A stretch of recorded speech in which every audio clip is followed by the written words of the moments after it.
Welcome to Loaded Mag, NUFC, Top Table Talk.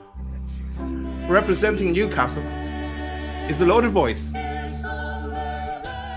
Weighing in at 63 points in that Champions League race. Next up, on joining us tonight, is Richard. Richard from Aston Villa. Thank you, Richard, for joining us tonight. Weighing in at 60 points in the race for Champions League.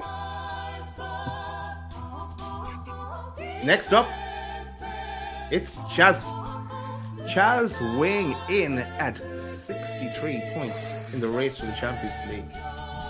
Blue brother has a big one coming up at the weekend that we'll get into as well.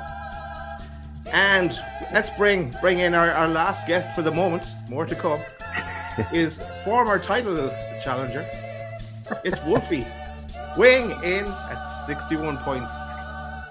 Welcome, boys. Let the games commence. Let's get ready to rumble. Wait. How you do? I need that music. You getting copyright with that? No. All right, Dad, we need to talk after, bro. You won't need it, though, Wolfie. Mate, you won't need that. You're finished. Like I didn't know that was coming, right? But No, come on, bring it. You don't need that music, mate. You get the Europa League version for you for next season. Yeah. All right. Well, we'll see who's got chest in a minute. Gloves are off already. People, welcome to Top Table Talk. We are back again. We have only 3 games to go. Big 3 games for all of our clubs in the race for Champions League. And we're going to discuss it all. But make sure people in the chat, welcome. But click your likes. If you're new to the channel, make sure you subscribe. And make sure you subscribe to all of these boys as well. Forest Fans TV, Blue Brothers, CFC, and of course, Villa Park Pod as well as Loaded Mag NUFC. Boys, I hope we are all well. I'm not going to beat around the bush with niceties because it's not going to be that way tonight. Let's get into it. And we might as well start. We might as well start with the game that everyone was watching last night at Selhurst Park. Wolfie, 1-1 draw against Crystal Palace. How are you feeling after that result last night? And how are you feeling with regards to your standing in the race for Champions League football, mate? Over the moon with the draw. I thought it was a good point. Selhurst Park's a hard place to go. We got the point, keeps us in pole position for this race. So it's looking good for Forest. I'm very happy at that point. Leicester next. How can West you Ham. be in pole position? Sorry. Okay, I don't know how you can talk, bro. No, What but are you saying? that's just interesting though, because it's a top 5 and you're 6th right now, and you're saying you're in pole position, which is interesting. All right, so is it not in my hands? Yeah, but it's also in my hands as well, and Newcastle hands. Okay, but my hands are a lot firmer than yours. You did just show us your stick before pre-show, so I know, man. These lot, I had to show them how big my stick was before the show and everything. Man. Should I show them the stick so they know what? Yeah, we don't want to get copyright banned. Okay, so here's my stick, and I was just showing them like how big it goes, and it does go. And the angles you can get as well. Good angles. Good angles. Yeah, exactly. Before any weirdos in the chat start kicking off. No, but I'm fine. I was like, if we didn't get something out of the game yesterday, I was worried. But right now, for me, it looks like a shootout between Chelsea and Newcastle to who gets the 5th spot. So let's see what happens this weekend. So I've been mathing the maths, and you know what, Charlie? Right? Pete's been a bit of an asshole to me in this last week. So I've been hearing, right? At least have the decency to admit your faults. Yeah, he's been burning a few bridges, I've seen in the chat. Yeah. Thank you. Now, I couldn't make last week's show. I don't know what crap he told the chat, right? It was my daughter's birthday. I hope he was open and honest about that, not saying ducking or hiding or whatever, right? So I wasn't... What did you say, Pete? I haven't watched last week's show. We just kept it light. We just said that you weren't able to make it. I just want to check. I just want to check. You know, the alliance is still holding. And yeah, But I've been hearing stories about Pete from my chat saying Pete said this, Pete did that. Pete. Okay, well, I called you out on this in the 12th man chat, and you couldn't tell me. So what? I didn't watch it, man. I'm getting secondhand information. If you're gonna call me out on the things that apparently your chat have been saying that I've said, you gotta say it. Come on. Well, this is why I'm giving the opportunity to answer for these alleged crimes against you, mate. Okay, I'll tell you what I've continually said. I said it on Friday. Was it a Friday or Thursday? One of the two. And what I said in there is that, and I've said it to you, so it's no different. I said that Brentford wouldn't be easy. I said that Palace wouldn't be easy. And I've said this to you because when you were saying a while back that you thought they were games that you would win comfortably, I said to you that you wouldn't. And I said it would be difficult. And I said that would be. It's the first lie. I never said that. I said we've got the easiest running of the people running. Yeah. Well, I asked you outright, did you think those games were difficult? And you said no. They're not difficult, though, are they? They like think about it, they're not difficult. It's just my club has historic bottling in them, man. We make them difficult. You could have put Scunthorpe in front of us, right? And we probably would have messed it up somehow. Like, come on, for all the scars you guys have over the years, yeah, you wouldn't cover the scars on my little finger. You're still confident, Wolfie. You're still.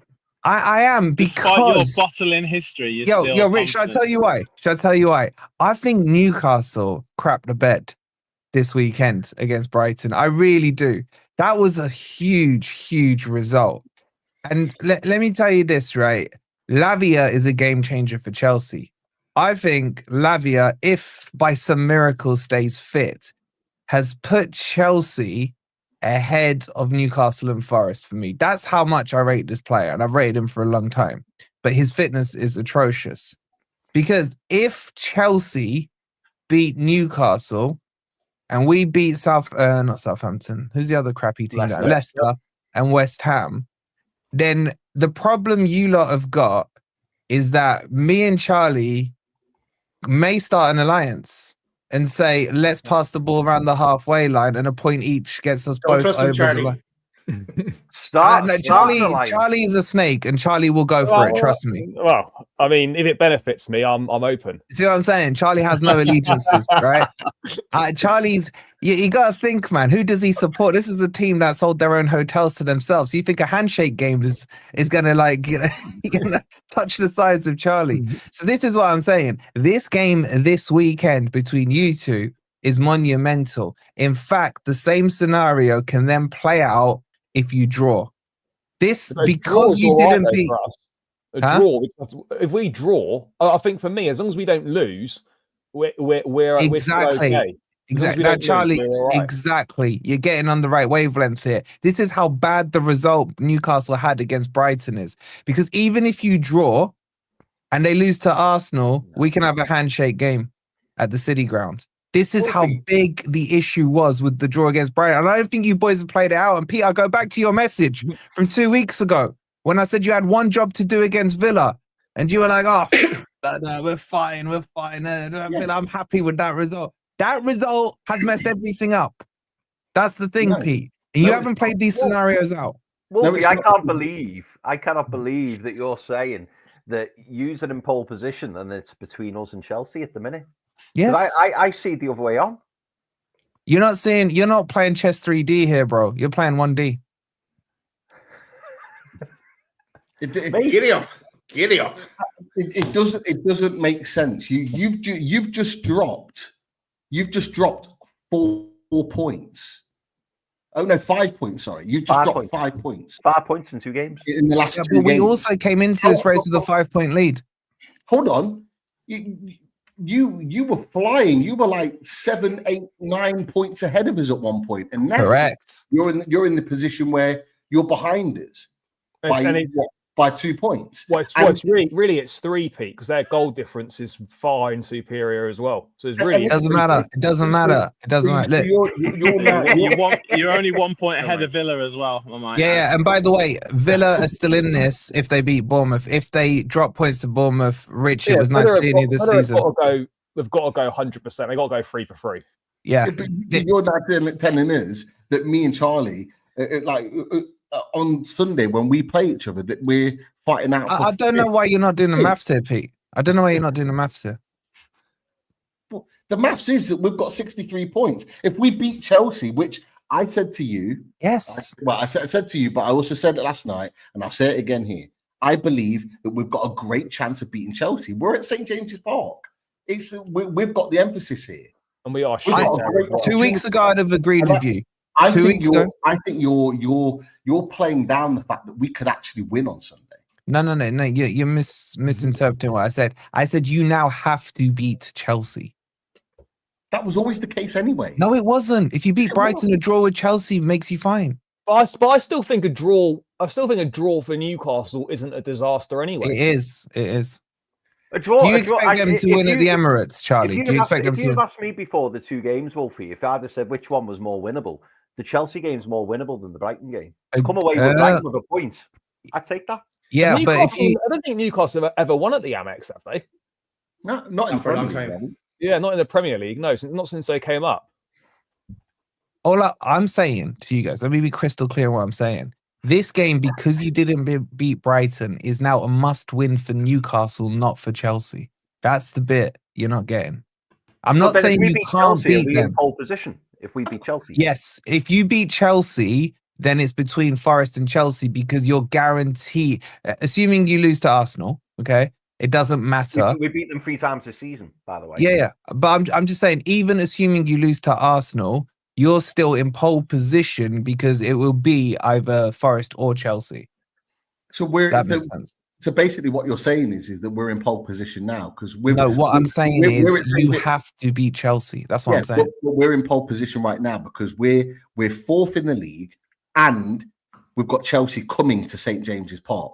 You'd be look. Let's be honest. Would you say though that you've got the toughest 3 games out of all the teams? Yeah, they have. I would say so. Yeah. Mm. What do you boys think? Does Chris? Do you think? I don't know. Rich's was a bit telling there. Well, no, I think you have. I think you have. I think Chelsea. I think Chelsea have. I think Chelsea have. Yeah. I mean, the 2 away games are difficult. The United game at home, I mean, that should be pretty straightforward. But the away games are tough. Yeah, Chelsea, because they've got to come to us and they've got to come to you, Wolfie. No, but if they come to us, having beat you, they don't need to win. 2 out of their 3 games. Looking on paper right now, 2 out of their 3 games are away from home.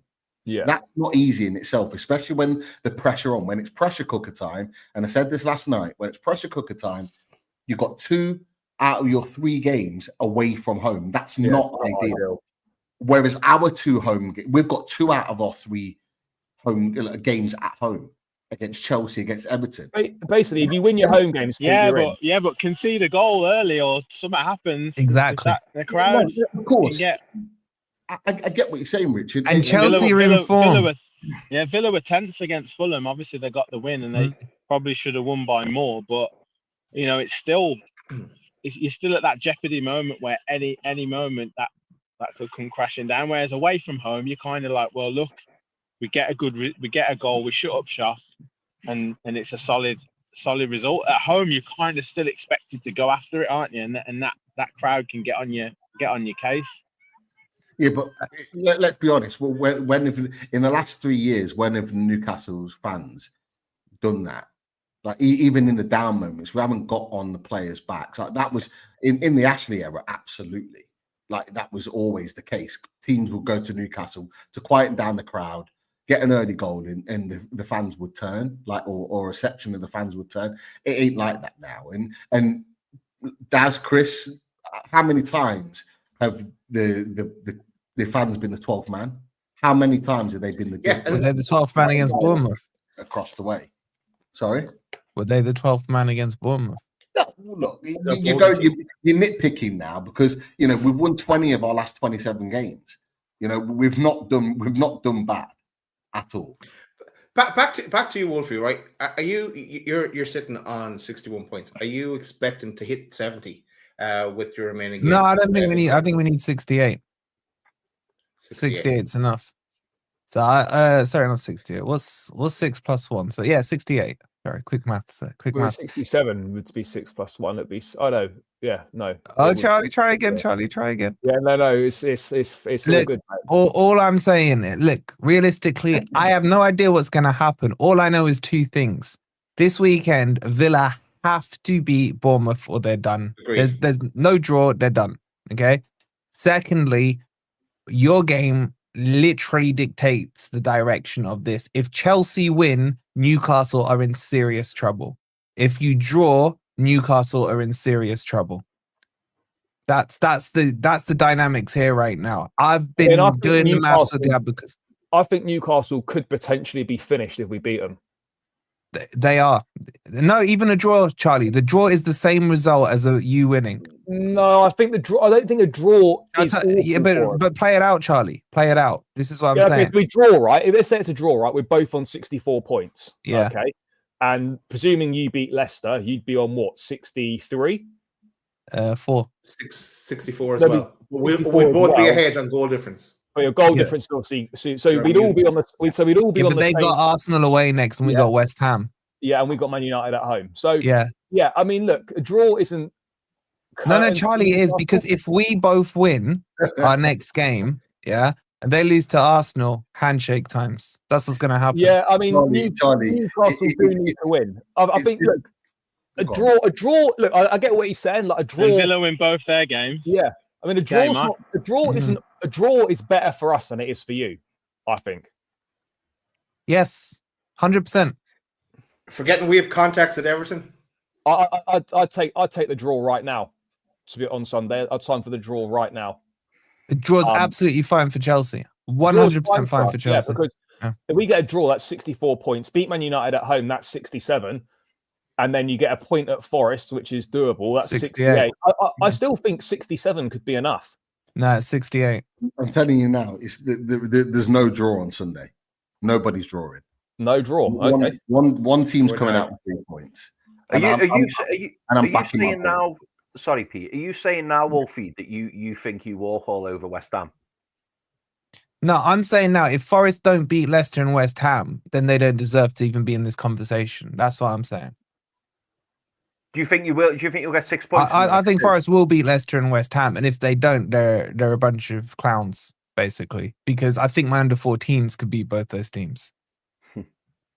You'll beat Leicester. I've got no doubt you'll beat Leicester. West Ham, I think you should beat West Ham, but you're not worried based on the Palace and Brentford results that West Ham might turn up. West Ham, Palace are a good team, bro. Palace are a good team. We're good. West Ham are mudded, man. There's a reason they're 17th. Now, our record at their stadium, whatever it's called now, the Toilet Bowl Stadium, whatever, is not good. But I just look at that team and I think it's atrocious. This is what I'm saying. I'm expecting Forest to go into that last game against Chelsea on 67. And then it depends what Chelsea need and Forest need. If Chelsea have beaten Newcastle, Forest and Chelsea will play out a draw. There's no two. It will be so controversial, but Forest and Chelsea won't care. What about if Villa have won both their games, Bournemouth and Spurs at home? They're Villa on 66 points, Man United away. You can't play for a draw then. Rich, like that then obviously changes things, but like you gotta get past Bournemouth. I know, but like I heard you lot on the 12th man yesterday just saying, "Oh, Villa have got to this game against Bournemouth." Like Villa have won 6 out of the last 7 in the Premier League. Like if it all goes to form, Villa should beat Bournemouth. Like that's the fact. But Rich, the thing with that, Bournemouth are playing for Europe. Bournemouth are playing for Europe. But we've like I say, our form is probably there's only Chelsea who've got better form than Villa at the moment. Yeah, but if we break your form home and away, what are we saying? Which is better? Oh, home form's better, definitely. But I think they've won 3 out of the last 4 away from home, 3 clean sheets in a row. Only lost to Man City away.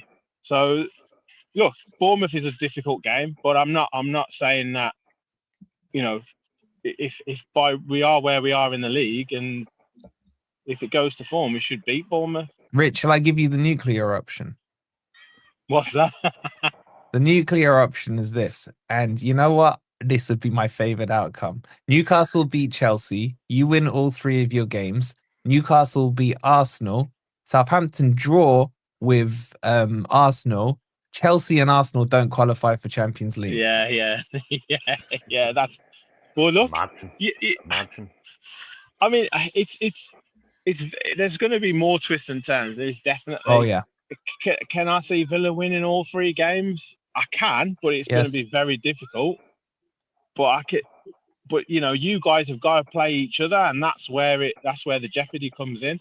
Villa have a little bit of an advantage in the fact that they play before those games. We've got the Saturday evening kickoff, so we get a good result. That automatically puts a lot more pressure on you guys playing the next day. We've now got Spurs on the Friday, which is terrible for the fans, but I think it's actually good for Villa. Yeah. We play Spurs on the Friday. We beat Spurs. That automatically then puts all the pressure back on Chelsea, Newcastle. We're playing the Friday as well. We're playing night, 7:15 our kickoff. Yeah, ours is 8:15 kickoff. That's a weird time. All fucked. Yeah, it's or weird. half 7 or something. But yeah, so in a lot of ways, it kind of works in Villa's favour. Obviously, it doesn't if we don't get the results. But I mean, in theory, next week, next weekend. I mean, it depends what happens this weekend, obviously. But the following weekend, we could be in a situation where results dependent, Newcastle could be kicking off against Arsenal outside the top 5. There's a possibility. That's what I'm saying.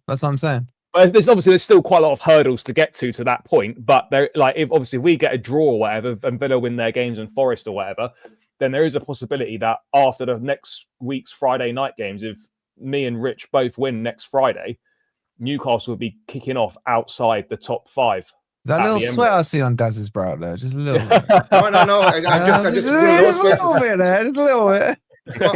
What's going on? What are you saying? Pole position? No. Rich, I want you to get the crowd going, though. I'm not happy with the crowd. I need you to raise the expectations of the crowd. I wasn't allowed at Wembley, mate. I got told off. I know.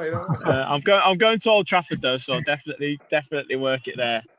Hopefully, we'll have someone to play for as well. Rich, that's your only potential banana skin. Even though you should beat them, I don't know why you guys crap the bed every time you go to Old Trafford, man. Yeah, same as us. Same as us. Are we sleeping on Villa here? No. Are we? No, I don't think we're sleeping on Villa. We have kind of discarded Villa, but Villa, do they have the capabilities of winning all 3 games? 100%. I think this game on Saturday is their toughest out of the 3. Oh, yeah, it's the only one. They win the other 2.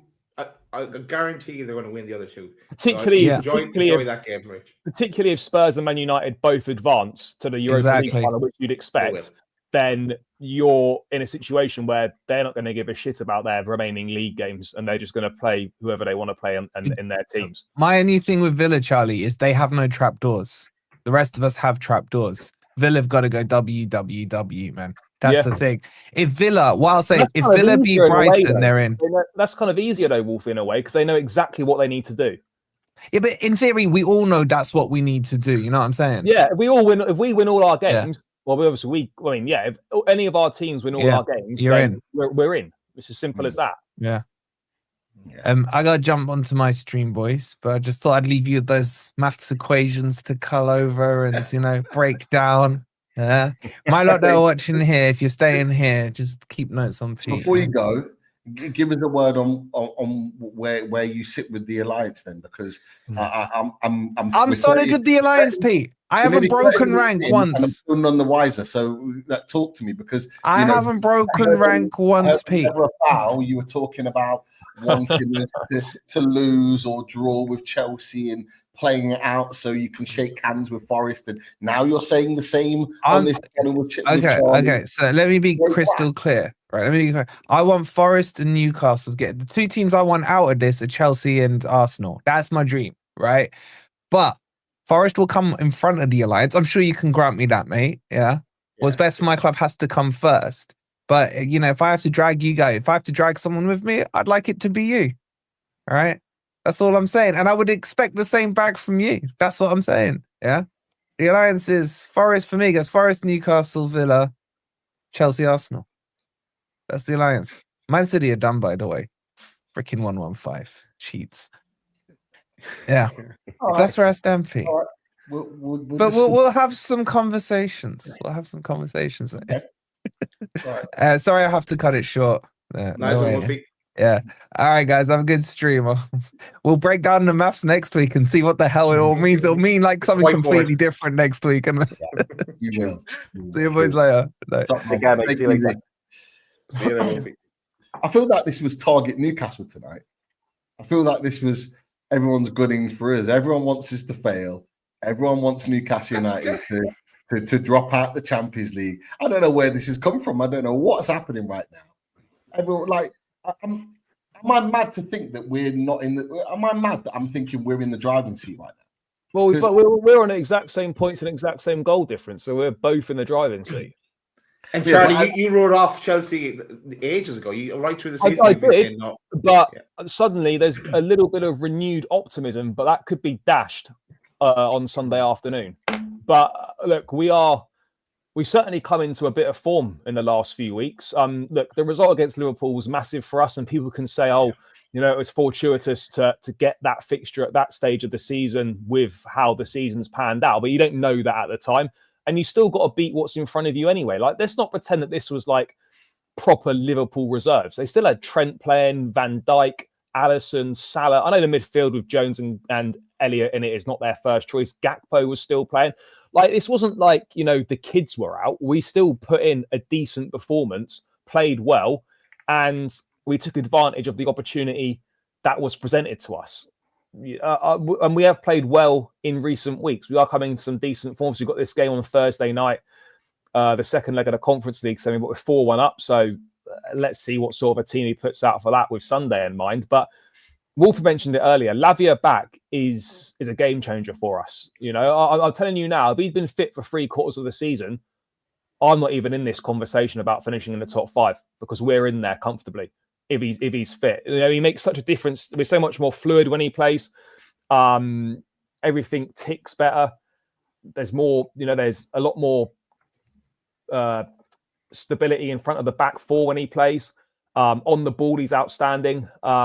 Just everything he does, he just makes us tick. And we're so much better when he plays. And it allows Enzo Fernandez to play further up the pitch, which is massively benefiting him now as well, with the way that he arrives into the box, which is something he's massively improved on. So, look, it's every team's got a what if so-and-so had been fit this for most of the season or whatever. But genuinely, Lavia coming in back in these last few weeks has been so big for us. And it's actually given us a huge chance of somehow getting into the top 5 when really, with our form over the majority of the second half of the season, you would say we probably don't deserve it. Yeah, it's going to be an interesting one. Obviously, Cole Palmer playing well. I have to say, even though you won 3-1, you played well, and I'm going to look at this from a Newcastle perspective because we play you on Sunday. You still gave up a hell of a lot of chances, and I'm surprised that Liverpool didn't take at least a couple of them in that game. I still looked at the amount of mistakes that the defense was making, and for me, I don't know what Daz and Chris thought about the game when they were watching it, but I'm looking at that and I'm thinking, you know, we don't miss up those chances that come our way if we get the same type of opportunities. And that's the one thing that stuck out for me from Chelsea, looking from a Newcastle perspective, is that you do give chances up. Is that something that you've noticed, Charlie? Look, we do concede a few opportunities. Boys, just quickly, I've just got to dive. I'll try and jump on in a bit when I get back. No worries, fella. All right, Rich. Take care, mate. Yeah, no, look, we have conceded a few opportunities. There's no doubt about it. But we're actually a lot better defensively than people give us credit for. I mean, look, the defense is probably the weakest part of the team, if that's the right word to use. But our defensive record in the league is not that bad. I think we're 3rd or 4th best defense in the Premier League. You know, we've conceded 41 goals this season. Only Arsenal and Liverpool have conceded less.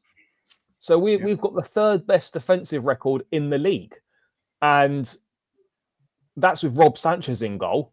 And that's with a defence which, by all accounts, has had Wesley Fofana missing for large parts of the season and has got a couple of centre-backs in Colwell, Chalobah, who do have a few mistakes in them. So yeah, we do give up chances, but every team gives up chances, and actually we're a lot better defensively than what I think the general perception is of how we are. So yeah, look, I'm always concerned that we give up easy chances sometimes. Not marking players from corners, just giving Van Dijk a free header was poor at the weekend. That could have been costly. But no, I've got a lot more confidence over the past few weeks than I did maybe a few weeks before that. Look, us finishing in the top 5 is going to depend really on what happens this weekend. But I still maintain that we can afford to lose this game, and if we win our last 2, we're still in because we'll be on 69 points. Charlie, are you working? We were talking to Andrew last week, but I know the first leg in the conference went your way. Well, your way. Are you worried that you're playing on Thursday and then playing us on Sunday? You're going to mix up the squad, I suppose. I wouldn't say I was worried. Again, Maresca does sometimes spring a surprise. I mean, we're 3-1 up from the first leg against Legia Warsaw, and he went really strong in that game, and we ended up losing. Not that it mattered in the end, but it's not the best look. I don't know what sort of team he's going to put out, but we're through 4-1. I wouldn't expect us to lose.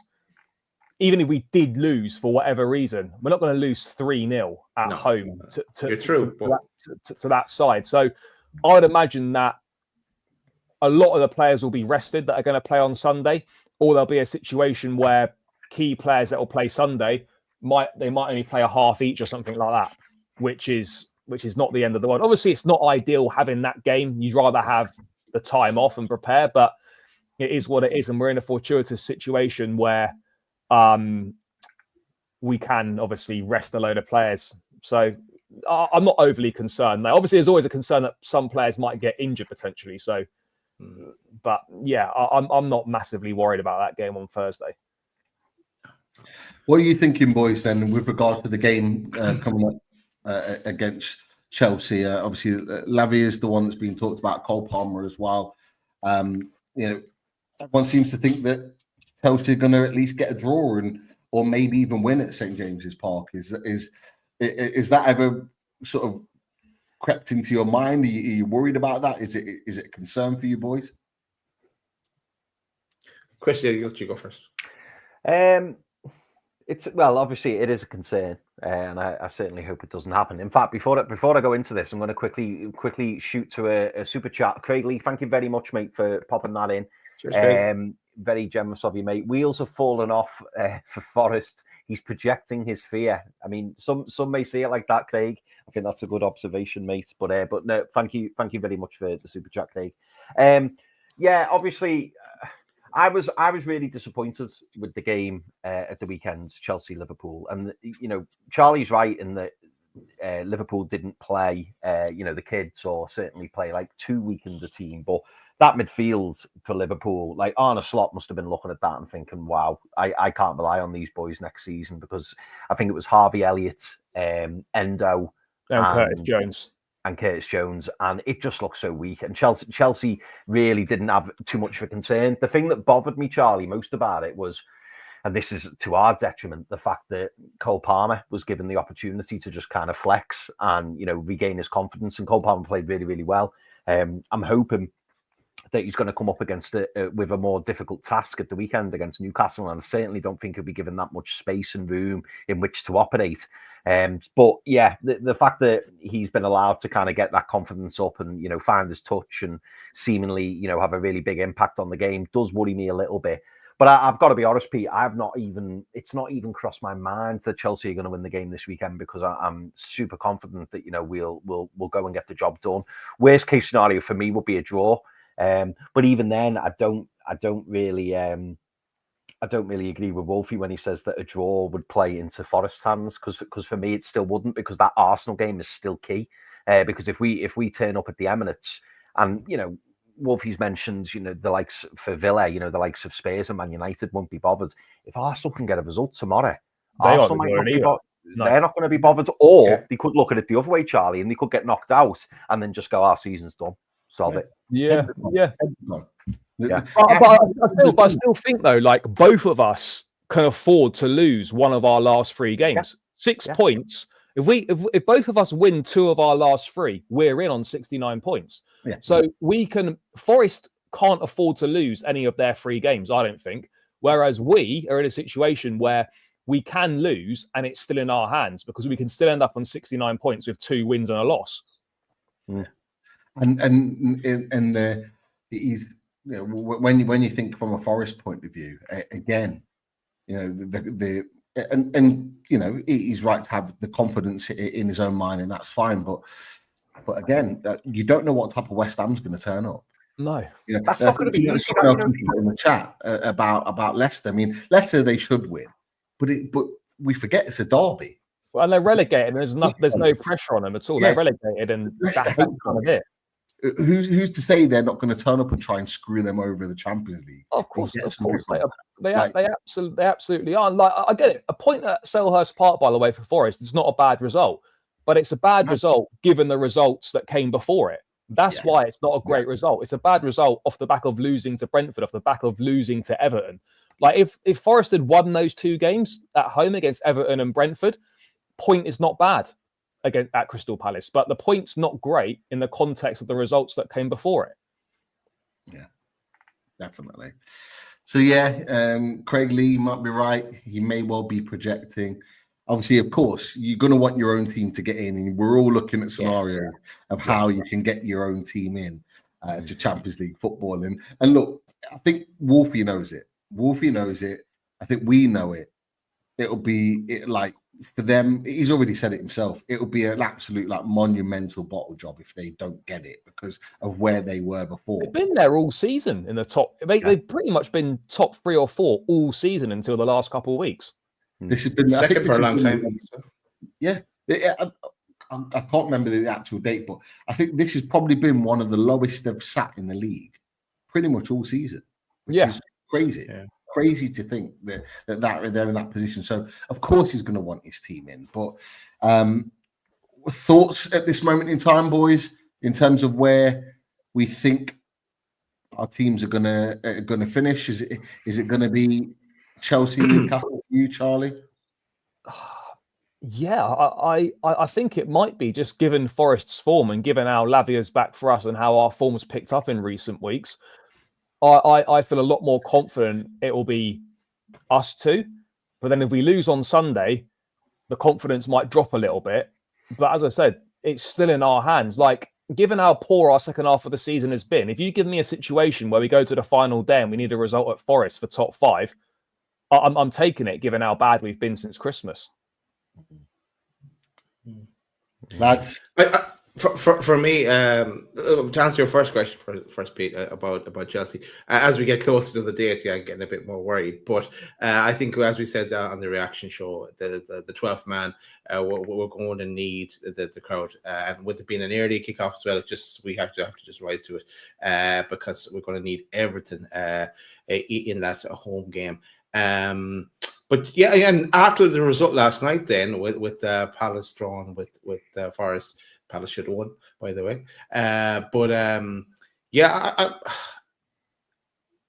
Look, I still see us beating Chelsea, and I still think it comes to a shootout on the final day between Chelsea and Forest to see who goes through.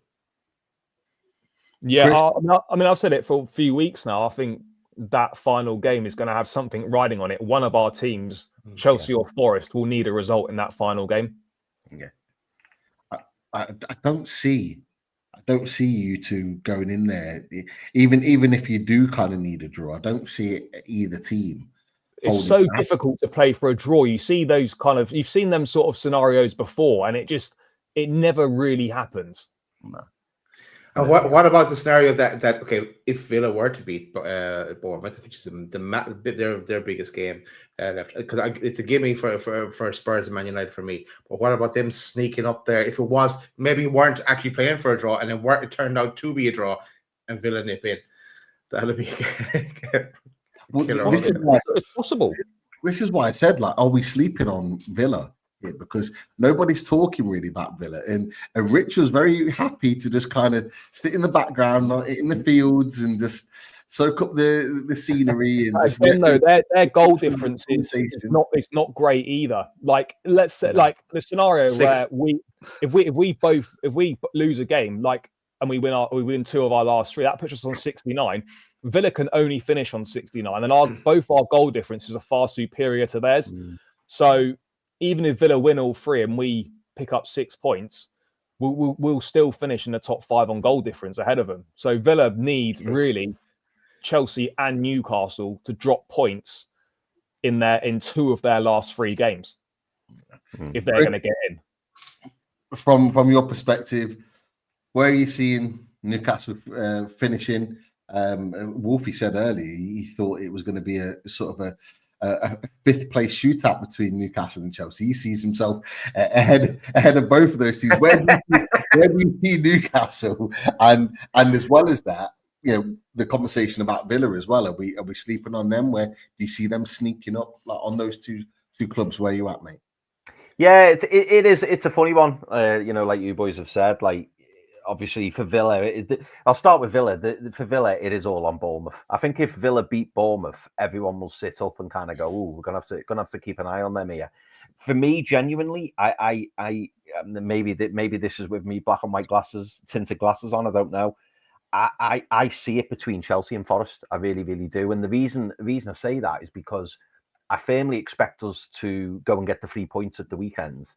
And I also cannot see or cannot fathom us not getting 3 points against Everton. I just don't see it. So automatically I'm seeing 6 points. So I'm thinking, well, potentially we're then going to be on 69 points. And that goal difference is going to play key because Wolfie and Forest have then got to go and win all 3 games. And I don't think they will. If you were to ask me now who I think misses out, I think Forest missed out. I really, really do. Yeah. I do know as well.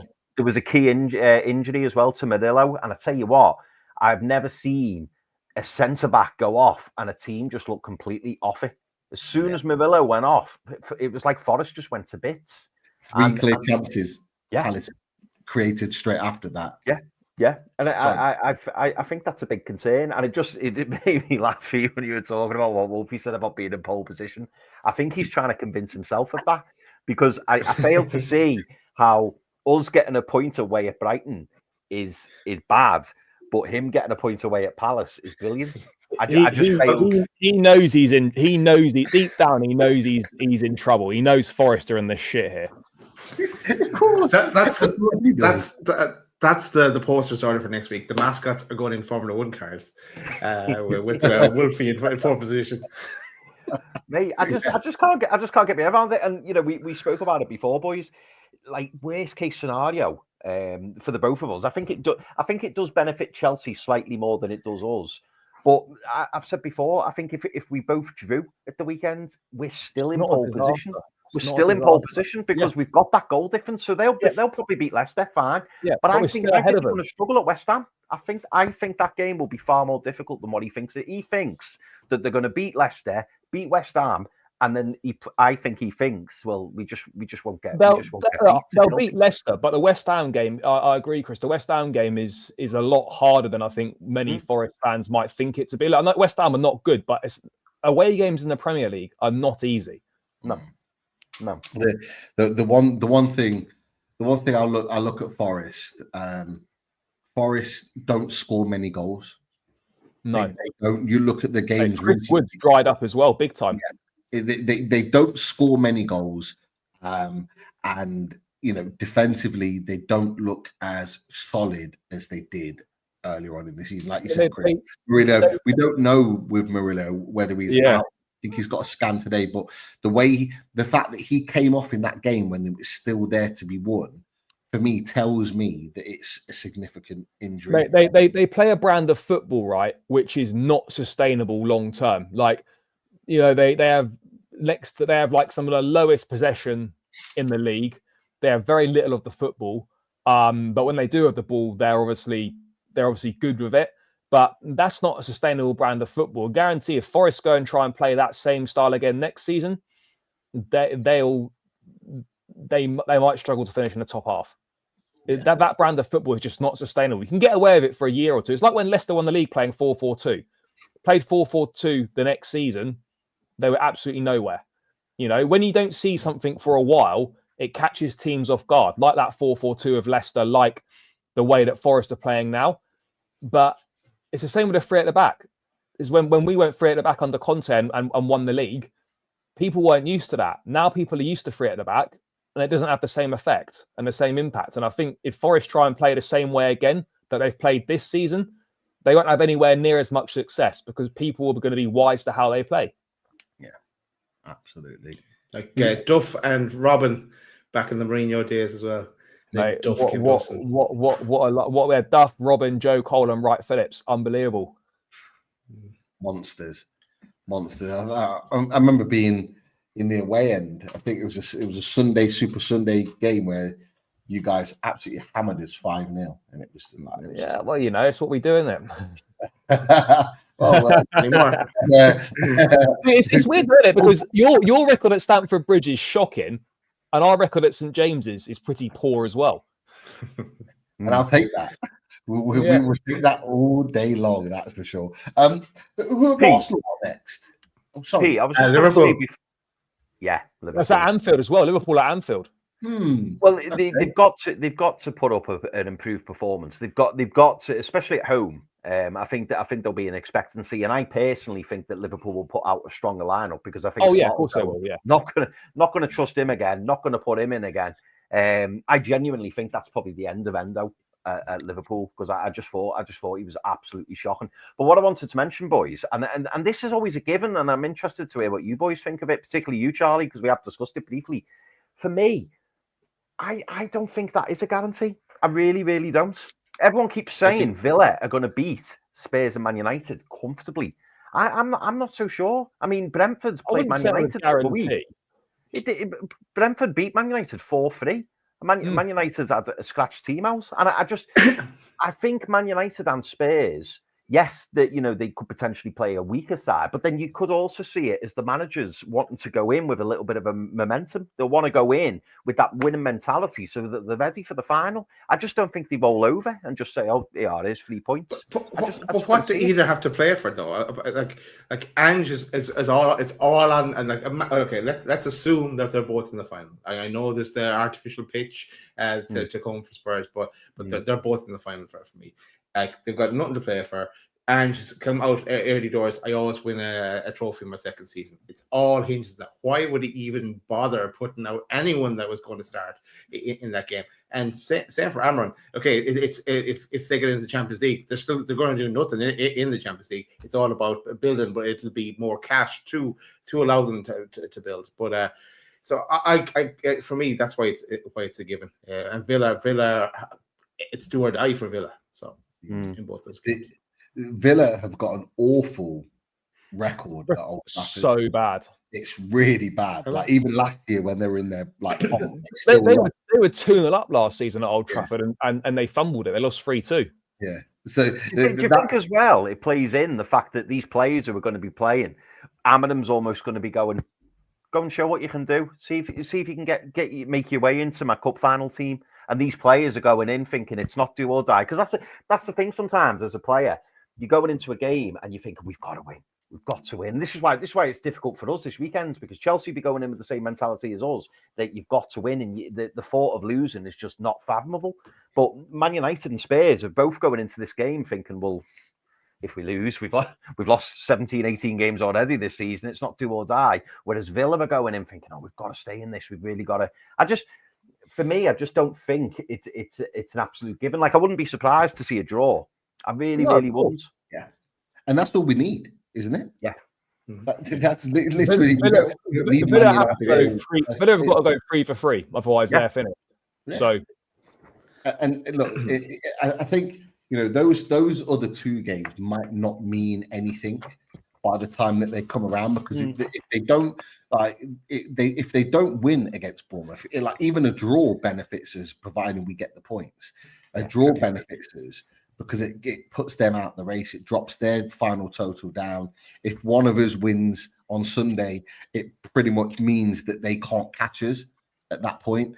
And so for any one of us, when we play Sunday, it could almost if Villa don't get the 3 points, it puts them out of the race to catch us. So they're out of our rearview mirror. We don't even need to think about them anymore. It's just a case of, right, what do Chelsea do? What do Forest do, for example, if we go and win? But the reason why I brought Arsenal up is because if they don't win against Liverpool, they get beat, and one of us wins on Sunday, we're 1 point behind them. Mm.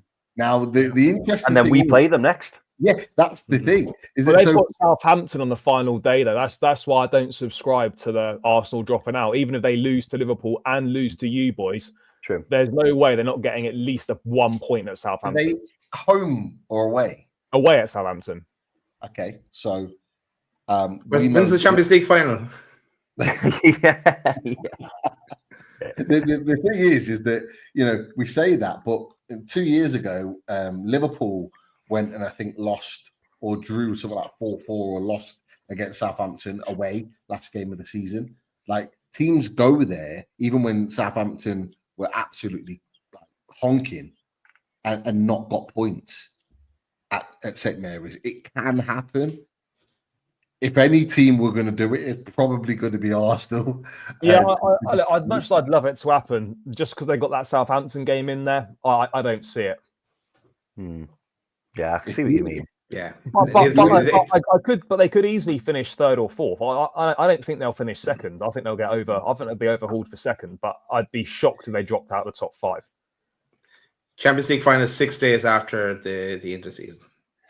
So Are we comfortable as soon as we go, man, everybody, and we've not really spoken about them? Are we comfortably confident that City are done? A City. Yeah, I think so. Their fixtures.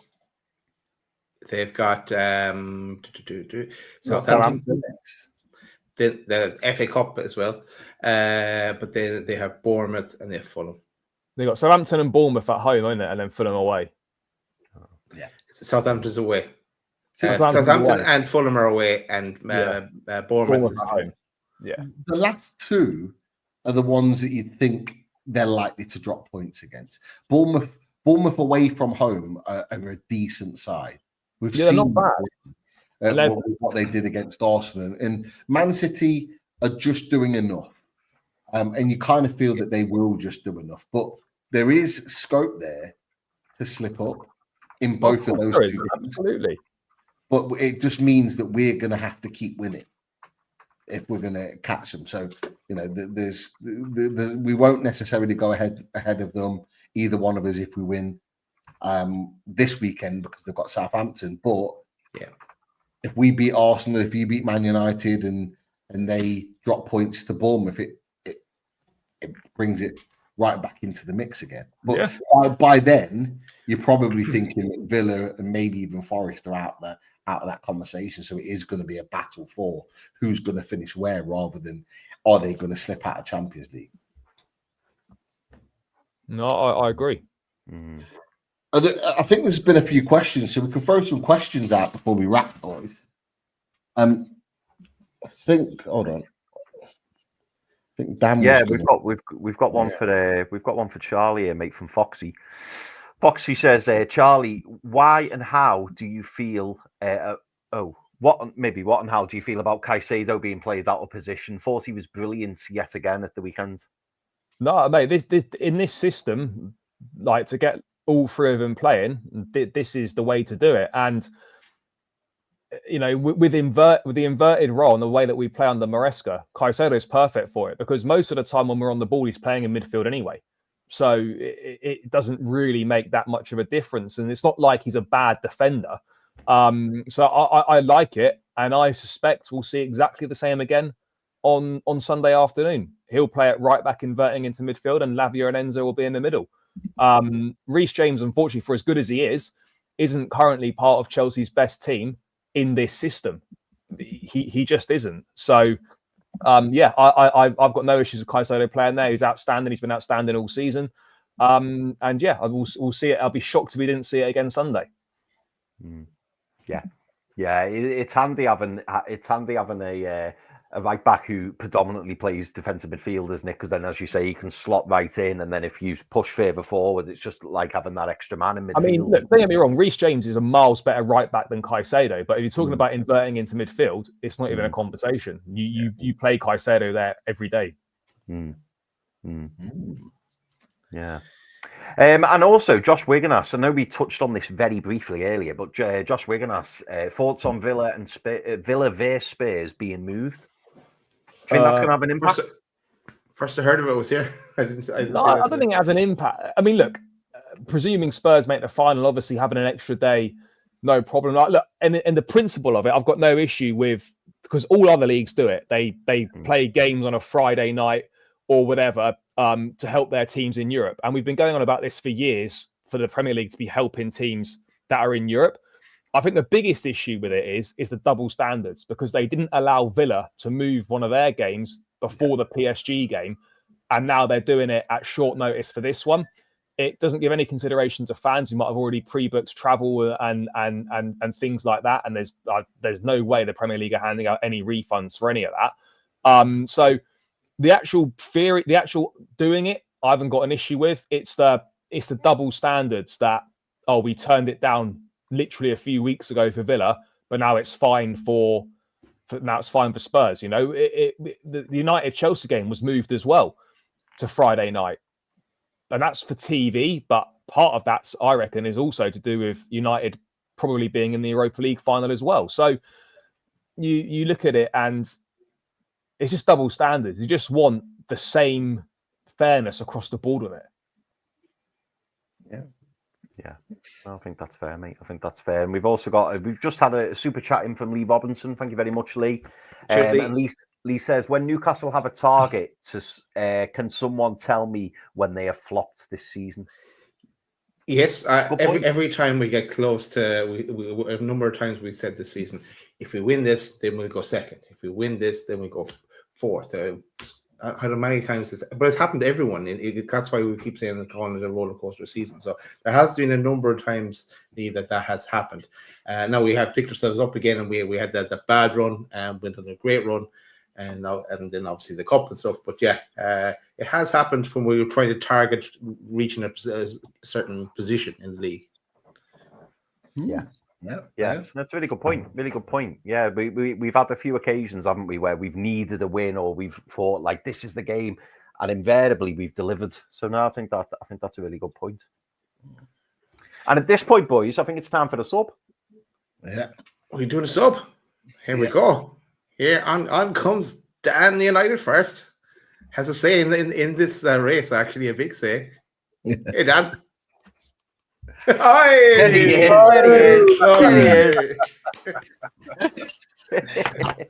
How are we, boys? I was thinking to myself, did they win on Sunday? Why has he got the glasses on? But look, you work in the Europa, ain't you? So you might still have the glasses on all the time. Gone for the Europa. Winners of the Europa League. I think you're forgetting to say. Love it. Oh, we've got another FC here as well from Lee Robinson. It's in relation to the Europa League. The Europa League final is before Villa play Man United. Oh, that is It'll be the midweek before the final game. Yeah. Did I think it was after? I thought it was after. The Conference League final is after the end of the season. I think the Conference League finals on the 28th. The Conference League finals on the 28th of May. I don't know why the Europa League final. Surely you'd go Conference League first, then Europa League, then Champions League final in order of, you know. 21st of May. I don't know why the Europa League final is before the Conference League final. Yeah, it seems a bit weird. Do you think, Dan, that Man United are gonna want to sign up in style? Not sign up in style, but could be, because they're going to maybe be parading the Europa League trophy, celebrating Champions League football. Against Aston Villa. Top man, Chris. See you later, boys. Take it easy, Chris. That's all, mate. Do you think there's a chance that could potentially happen to potentially stop Villa if it even needs to be by then? I'm not sure. Sorry, my fucking cat. Get down, you bloody fool. I'm not sure you can sign off in style after losing 16 games in a season. To be fair. Probably more likely 18. Look, it's one of them, isn't it? I feel like Chelsea are going to play us at the best time. I mean, Charlie, you must be praying we get to that Europa League final, because that's whereas there may have been 3 points in the bag. You never know with United away from home. Yeah. We're going to play the kids 100%. So just noticed, have I been at work all day with this fringe? Quiff. I look like Ace Ventura. Alrighty then. Alrighty then. Yeah, it's going to be a whirlwind couple of weeks for Manchester United. Thursday, we've just got to get the job done. I don't back this Manchester United team to go out there and get the job done. We are just so unsure. So big couple of weeks. I mean, if you'd have said to me, Tintin, nice one, nice go, father. If you'd have said to me in sort of January that we'd be potentially a game away from getting Champions League football, I'd have laughed. But this is the state of affair that we're in. Massive, absolutely massive. Mate, I was just going to quickly ask you about this Bruno Fernandes stuff. Obviously, apparently there's a 3-year contract on the offer on the table from Al Hilal, like 65 million a year, which is mental. If the Saudis put 100 mil on the table for Fernandes this summer, 100 mil or upwards of 100 mil, would you sell him? I think you've got more chance of me trading my wife in for Anne Hathaway. It's just not happening. He ain't going anywhere. There's no chance. For what Manchester United want to do and for what he embodies in Manchester United, love him or hate him, he's been fantastic for us this season in a team that's been dire. He's not going anywhere. I don't think he wants to go anywhere. Do you think the Glazers would accept it, though? Like if a 100 mil plus come in? Nah. They'd surely be tempted, no? I can't see it, Charlie, unless he really wanted to force his way out of the club. Yeah. I can't see it. I just can't see it. Do you know how long he's got left on his contract? They only signed a new one recently, didn't they? Yeah, I think it's like 3 years, 2 or 3 years with an option to extend. So, no, I can't see it. I mean, look, he's pushing on now. He's getting into his 30s. I think he's 30 this year. We might have I think he's 31 now. Yeah. He's 30 now, and his contract is up until 2027. Yeah, he's not going anywhere. I can't. It'd be foolish. Look, I mean, considering the team he plays in, he's still got the most chances created in the Premier League. That's ridiculous. It's ridiculous. You'd be ridiculous to do it. Well, I think it only happens if he wants to go, basically. And he doesn't. He loves the club. He absolutely loves Manchester United. The fans love him. He loves the fans. There's no way. There's no way. And there's that narrative wanting to be the captain of the comeback of Manchester United. I think that's still there with him. I think he still wants to be part of the club if we push forward. Do you know something? Joey Barton, who I don't really give much airtime to, I can't stand the bloke. But he's right in what he said. I don't know if you saw this week. Manchester United, they will be back. They will. It might not be now. It might be in a couple of years, but the club's too big for it not to be. And when I say back, I don't see us winning the Premier League or anything in the next few years. But I think that we have to. And Champions League, if we get it this season, why would Bruno want to go? I don't see it. Just don't see it. You can answer it again, Dan, on the 22nd of May. You know what? Like Chelsea did. Like obviously, Chelsea had a couple of difficult seasons where they were down in the bottom half, kind of languishing, and then they had another kind of sort of drop off season. And then look, they're kind of back fighting for Champions League again. You do see that, although you could get it via the cup this year, the Europa League, you do see Man United being that, because you're right. As much as teams enjoy the fact that you're down there, I mean, I said it to you yesterday. You know, in one sense, from a rival perspective, it's actually a great thing because it means one less team to be kind of fighting up there, fighting for Champions League football. So you kind of take it from that point of view. But you always know, with the amount of money that you generate, the club is like in terms of revenues and what it naturally generates, it's one of the biggest, if not the biggest in the country, one of the biggest in Europe. That generation of money that comes in is always going to allow you to be in a position to continue to strengthen the team. Like, you might not want to strengthen it the way you want in terms of splashing out crazy money here, there, and everywhere, but you are still going to significantly be able to strengthen the team. And players are always going to want to go and play for Man United, regardless. Like, De Ligt and various other players, and Yoro went there in the summer. You're still going to attract those players. So it isn't going to be a case of, you know, you're not going to fall away and be sort of fighting relegation every season like some other clubs have done in the past. It is always going to be that case. But I wanted to get your opinion, Dan, on the other teams on the fixtures, because like myself, Daz, Chris, Charlie, Rich was on earlier, Wolfie was on earlier. We've all had our opinions on where our own teams sit in this fight. And although you're not in that fight, you're technically in it because you could still be within the Champions League football. So well within your rights to have a say on where you think Champions League football is going to go in the league. You know, we had a conversation, disagreement in terms of Forest and Newcastle and various other things the other day. But like, where do you see it all kind of panning out with 3 games to go, mate? I'd be honest with you. I wouldn't be surprised if it stays how it is now. I genuinely wouldn't. I think Villa have left it too late. Forest, man, I can't believe how much Forest have fallen off. And I kind of feel like, you know, Wolfie, I love him. You know, I love him. But it's that in the chat now, oh, well, you know, we've bottled it. I don't know where this Chester's gone. It's a massive fixture. Yeah. It's a massive fixture where you two are this week. I mean, that is huge. That is, you know, you don't want to be playing that game at this time of the season. I think both of you can honestly say that, because it's win or bust for both of you, really, isn't it? It really is win or bust. Obviously, Chelsea have Manchester United afterwards, pending on what we do in the Europa League, and then Forest after that. I think Charlie would have rather the Leicester fixture, I think, this weekend. So then you've got the one dodgy fixture at the end of the season. You guys have got Arsenal away. We don't know what Arsenal are doing here. If Arsenal go out of the Champions League this week, they're really going to have to go for that game, because there's a real worry here that they could, from some fans, that they could drop from second and they could finish as far down as 4th or 5th. So from a neutral perspective, for me, watching from the outside, I'm loving it. I think it's great. It could go anywhere, and long may it continue. Definitely. Do you think?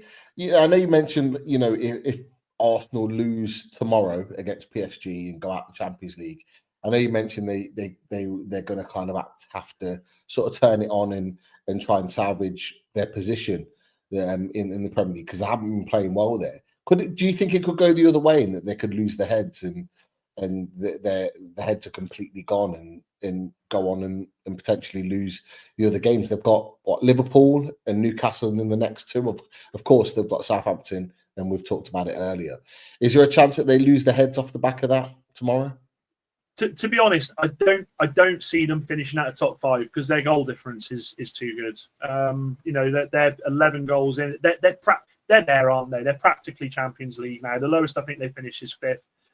It's a make or, how can you say a make or break so late in the season? But I think it is a make or break for Arteta, and where the fans are very divided. We know that with Potts and with other fans that we speak to, as to where they see him. If he was to go out tomorrow to a good hiding, you know, sort of 2-3-0, and Pete, you said quite rightly yesterday, if Paris Saint-Germain score first, it's going to be a long night. Yeah. But then it's the other way around. This could be the moment. Do you know what I mean? We've seen managers have those moments, those nearly moments, and then go on and do something. If they go and get a result tomorrow night and win the Champions League, I mean, this guy goes down in folklore, because it's the first Champions League that Arsenal have ever won, and they've had Arsene Wenger there for so long. So he's in a real precarious position here. He's 4 games away from either becoming a legend or being out of the club. What I mean, again, in what sport do you get this other than football? Yeah. It's bonkers. You know, look at Amorim. Amorim's, you know, been the worst Manchester United manager. We know that, you know, and I will give him time. He could end the season a complete low, you know, and people really start questioning. He could finish 17th. He could finish 17th, or he could get us in the Champions League. Yeah. It just football is a results game, simple as that. Yeah, people forget. And I remember early on in the season, someone telling us that we should push the button on Eddie Howe at one stage. Someone was advising us that this is. I think that's because look at their club with 10. I was just saying, I think that somebody was looking further down the line. I was even willing to start, you know, getting my teeth done like Jason Tyndall, if that was the case, if he was available. You love Tyndall, don't lie. You love him. You absolutely love him. You know what? He's a character that if he's with your car, look at him. Look. Do you know what? Actually, he's got the wham jumper on. I can't hate on that. I can't hate on that. You can't hate him, man. He's Can't you know, A really nice guy as well. Actually, Is he? really nice guy. Yeah. If he was your assistant manager, you'd love him. He's that type of guy. He's one that other teams, other fans of other clubs hate him. But if he's yours, you absolutely love him to bits. And Correct. I can't get over my fringe. I can't get over my fringe, guys. Sorry, I keep catching it. I was thinking like John Travolta-esque. Ace Ventura, John Travolta, a bit of Grease. Last time I'll do a butter. Yeah. Horrendous. A couple of questions we'll do to Rat Boys. This was from Tom, aimed at Wolfie, but I'll ask everyone else the question. Is Wolfie worried about his team? 100% he is. 100%. He knows he's in big trouble. He knows he's fucked. And I expand on that. And Charlie, you're right, because if they don't get Champions League, their whole transfer window changes, by the way, because he was so convinced that the big players for him, the Milinkovic's, who else is there? The right back. Yeah. All of these players he's got the club that he said, they're not going anywhere. They don't get Champions League. They'll have seen the taste. They'll be moving on. You can see it. They'll lose two of those players without a doubt. Morgan gets White's on his way out.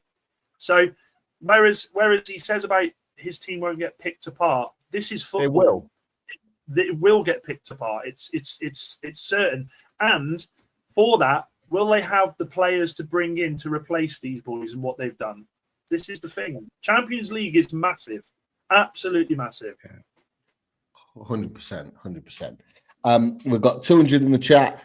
Make sure you get those likes up. If you haven't clicked a like since you've joined, it only takes a second, but it means the world to us. Make sure you do that. And Villa James has said, make sure you get those likes up too. So do what James says.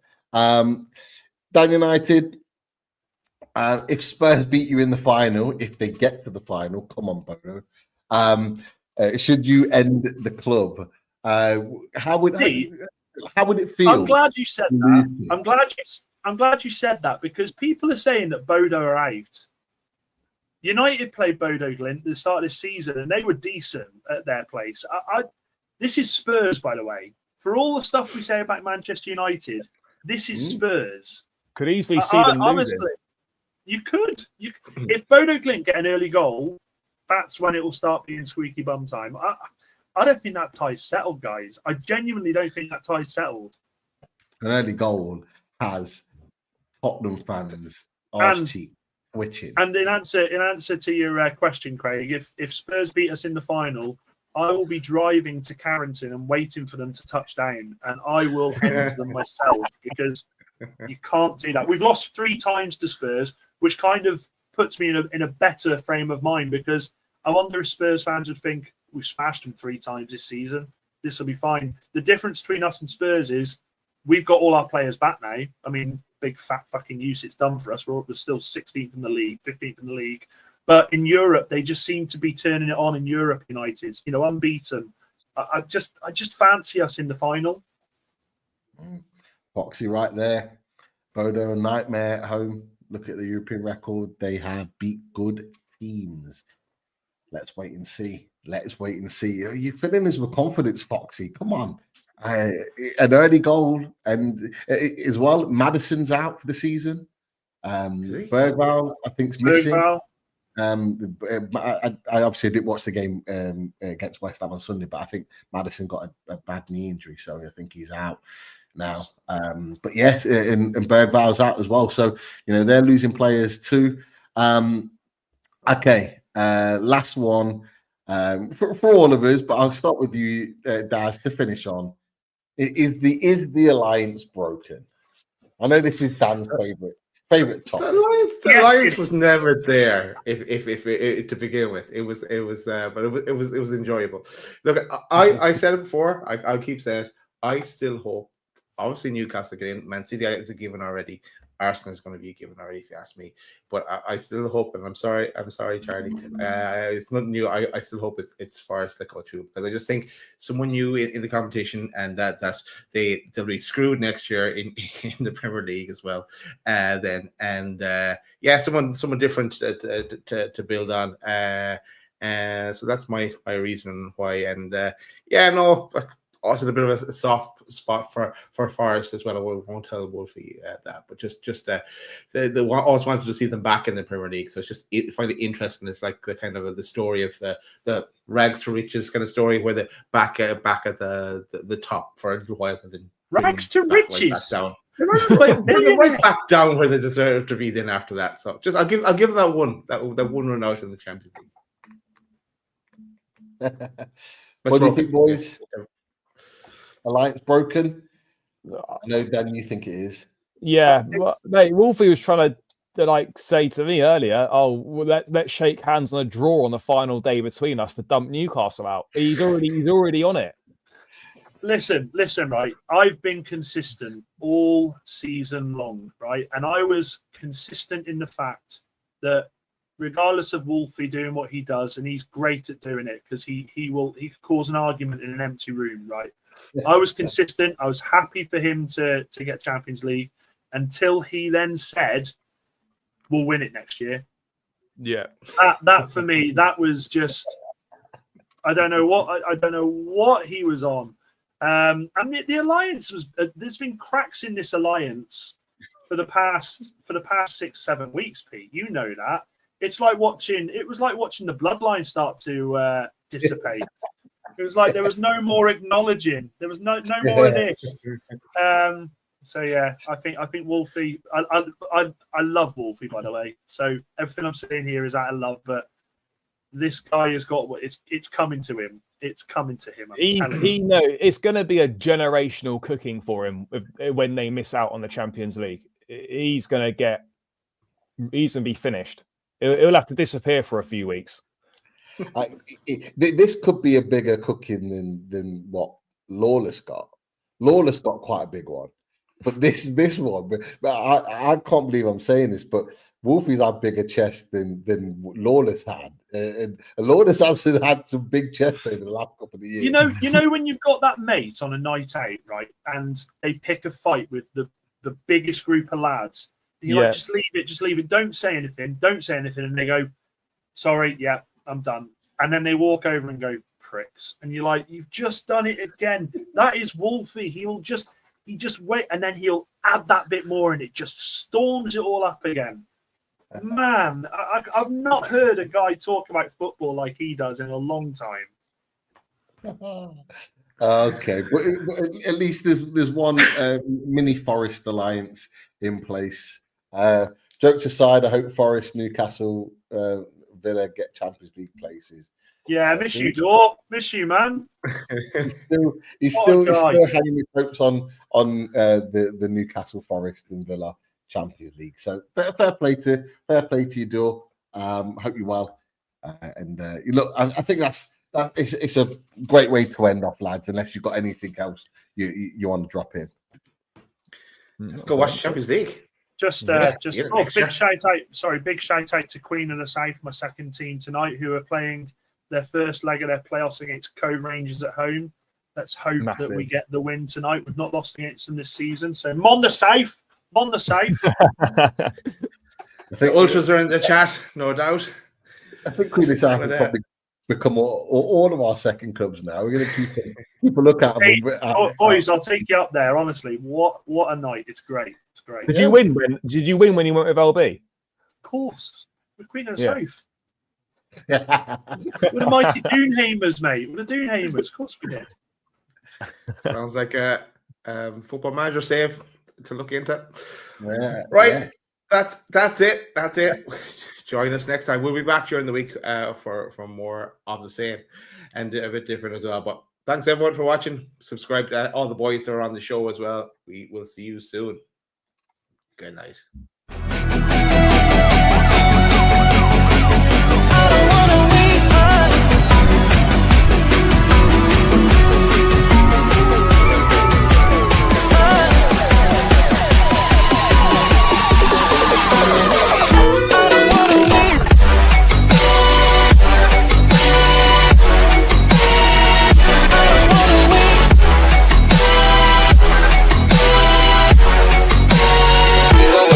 love you.